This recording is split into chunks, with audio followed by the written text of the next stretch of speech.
Welcome to episode 3 of Norse Myths, Legends, and Folktales. My name is MyLinda Butterworth, and today we talk about how the walls were built around Asgard in the Norse myth of the building of Asgard's wall.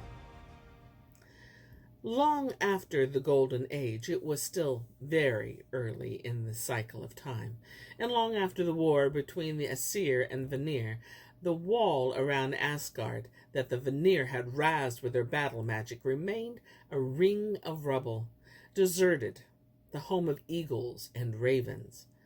The gods were anxious that the wall should be rebuilt so that Asgard would be safe from evildoers. But none were eager to take the heavy burden of rebuilding on their own shoulders. This is how matters stood for some time until one day a solitary figure on horseback cantered over the trembling rainbow and was stopped by the watchman Heimdall.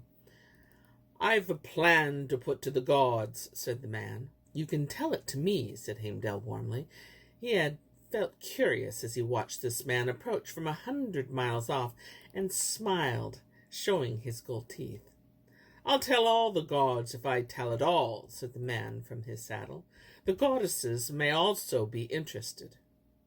Heimdall showed his teeth again in a less friendly manner and directed the man across the plain of Ida to Gladsheim. So the gods and goddesses gathered to Gladsheim. Their visitor tied up his stallion and stepped forward under the shining roof to the middle of the hall. He was surrounded by Odin and the 12 leading gods, each sitting in his high place, and by a throng of gods and goddesses. Odin eyed him piercingly. "We are all here at Heimdall's bidding. What do you have to say?" "Only this," said the man. "I'll rebuild your wall round Asgard." There was a stir in Gladsheim as the gods and goddesses realized there must be rather more to the builder than met the eye. "The wall will be much stronger and higher than before," said the builder. "So strong and high that it will be impregnable. Asgard will be secure against the rock giants and the frost giants, even if they barge their way into Midgard." "However," said Odin, aware that conditions would soon follow. "I'll need 18 months, said the builder. 18 months from the day I begin." "That may be impossible," said Odin, the alert one. "It is essential," said the builder.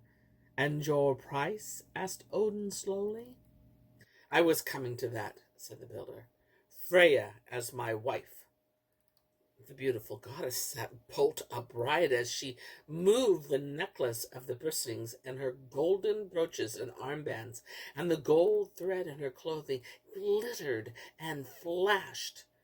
None but Odin could look directly at her. Freya, the fairest of goddesses, more beautiful even than Frigg and Nanna and Aesir and Sif.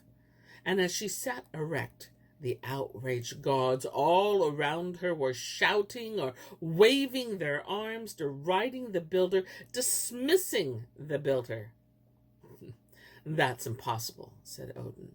"Let that be an end to it." "I'll also be wanting the sun and the moon," said the builder. "Freya, the sun, and the moon. That's my price." Loki's voice rose out of the hubbub. "Every idea has its own merits. Don't dismiss it out of hand." All the gods and goddesses turned to look at the sly one, the giant Fabiti's son, and wondered what was passing through the maze of his mind. "We must give this plan thought," said Loki reasonably. "We owe our guest no less." So the builder was asked to leave Gladsheim, while the gods and goddesses conferred.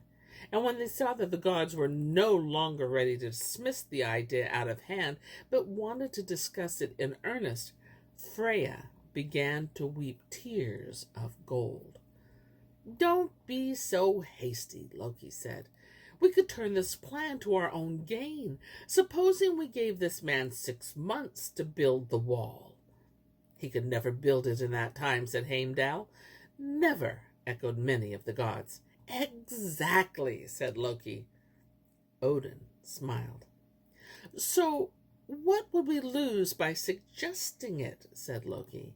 If the builder won't agree, we lose nothing. If he does agree, he's bound to lose.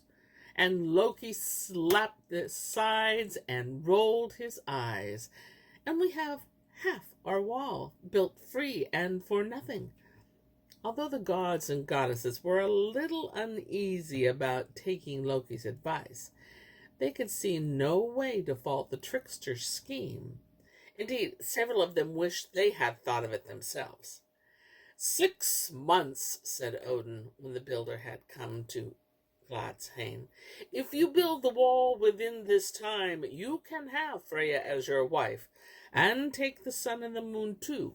6 months.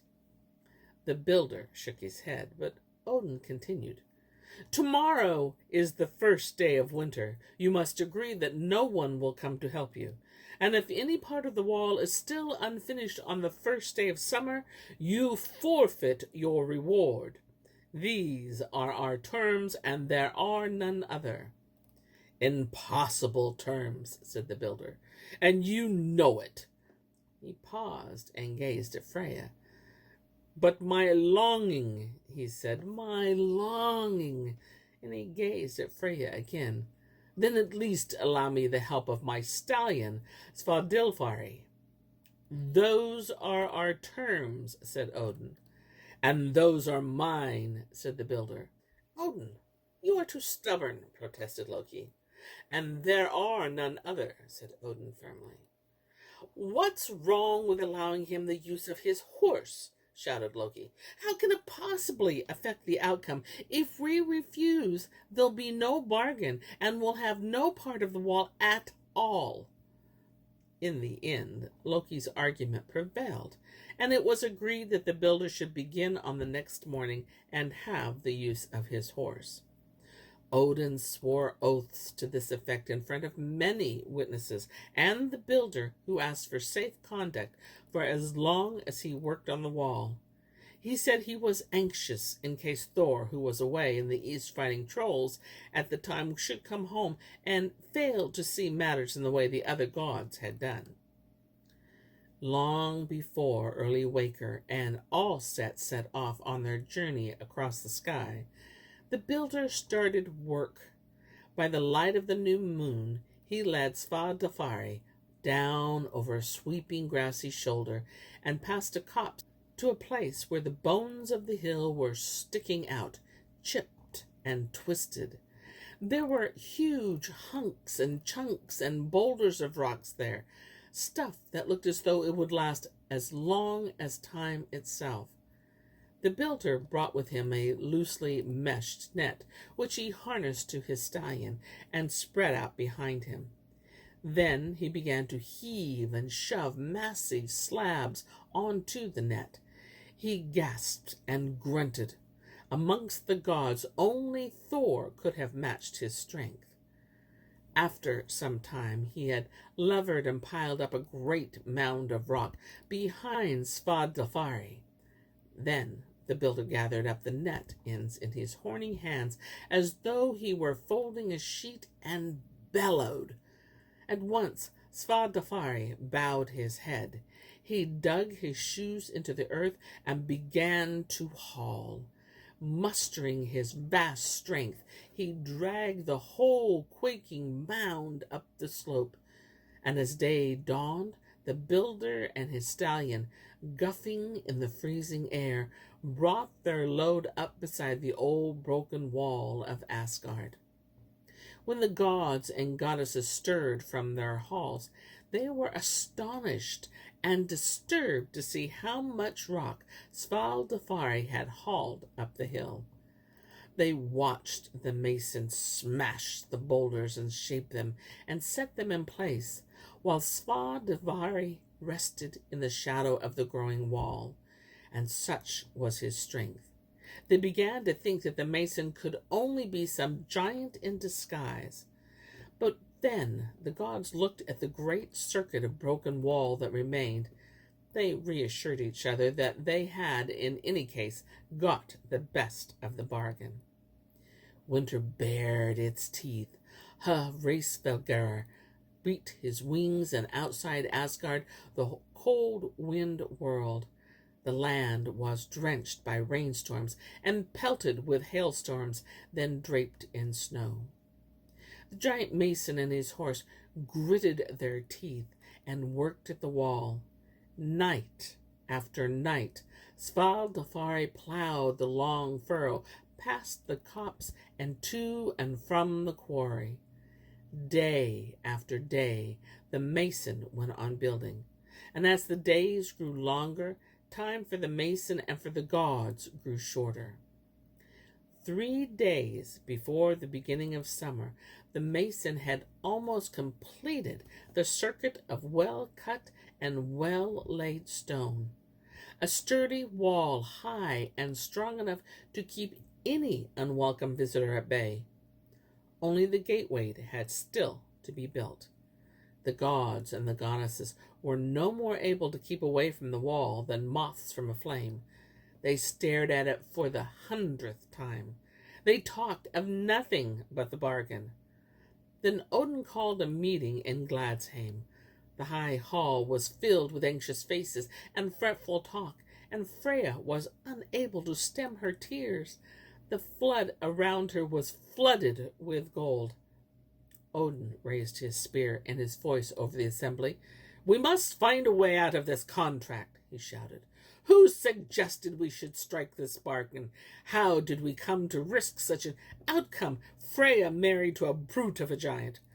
The sky reaped of the sun and the moon, so that we shall have to grope about, robbed of light and warmth." Several gods, and then every god, looked at Loki. Odin strode across the hall floor toward him. He took a firm grip on the trickster's shoulders. "How was I to know?" protested Loki. "We all agreed." Odin tightened his grip, and Loki winced. "We all agreed!" yelled Loki. "Who suggested the mason should be allowed to have the use of his horse?" Odin asked. "You got us into this trouble, and you must get us out of it." There was a shout of agreement from all the gods. "Use the warp and weft of your mind, Loki. Weave some plan. Either the mason forfeits his wages, or you forfeit your life." Odin squeezed Loki's flesh and sinews until the sly one, the shape changer, dropped to one knee. "We'll take it all out on you, bit by bit." Loki saw that Odin and the other gods were in deadly earnest. "I swear," he said, "no matter what it costs me, I'll see to it that the builder loses the wager." That evening the mason led Svadilfari down towards the quarry with a certain spring in his steps. It seemed to him, as to the gods and goddesses, that he would finish the wall within the agreed time, and win rewards rich not only in themselves, but also in the sorrow their losses would bring to the gods. He sang a kind of tune, and small birds took shelter in the gloomy copse and listened to his song. Not only the birds, a young mare pricked up her ears and listened intently. Then, when Svadilfari and the mason drew close enough, she sprang out of the thicket. She kicked her heels in the air, and in the moonlight her flanks shimmered. The mare pranced up to Svadilfari. She danced around him and whisked her tail, and Svadilfari began to strain at the long rein by which the mason was leading him. Then the mare whinnied invitingly and headed back towards the copse. Svadilfari started after her with such a thrust that he broke the rein. He galloped behind the mare into the copse, and the mason lumbered after Svadilfari, shouting and cursing. All night the two horses gambled, and all night the enraged mason tripped over roots and tree stumps in the half-light. He hurled abuses, he chased shadows, and the light had begun to grow green in the east before Svadilfari returned to him.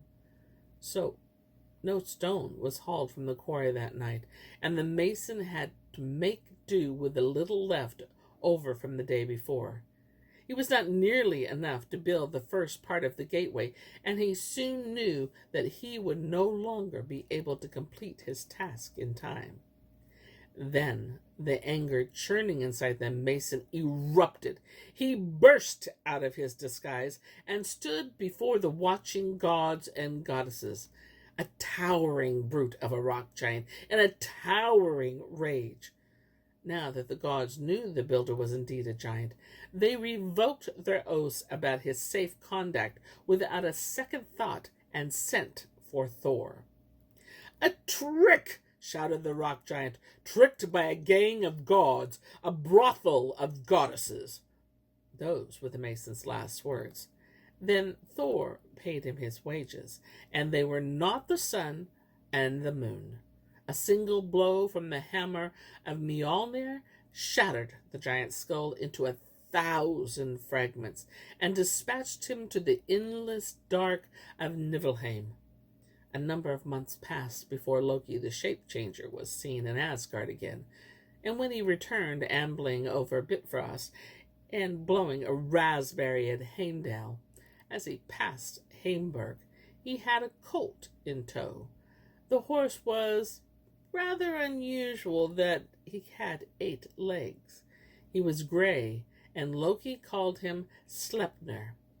When Odin saw Sleipnir, he admired the colt greatly. "Take him," said Loki. "I bore him, and he'll bear you. You'll find he can outpace Golden and Joyous, Shining and Silver, Swift-maned and Sinewy, Gleaming and Hollow-hoofed, Gold-maned and Light-feet, and outrun whatever horse there are in Jotunheim. No horse will ever be able to keep up with him." Odin thanked Loki warmly and welcomed him back to Asgard. "On this horse you can go wherever you want," said Loki. "He'll gallop over the sea and through the air. What other horse could bear its rider down the long road to the land of the dead, and there bear him back to Asgard again?" Odin thanked Loki a second time and looked at the sly one very thoughtfully. And here's where I end my tale for today. But I'll be back with more tales. Many more tales. Until then, my friends, enjoy the journey.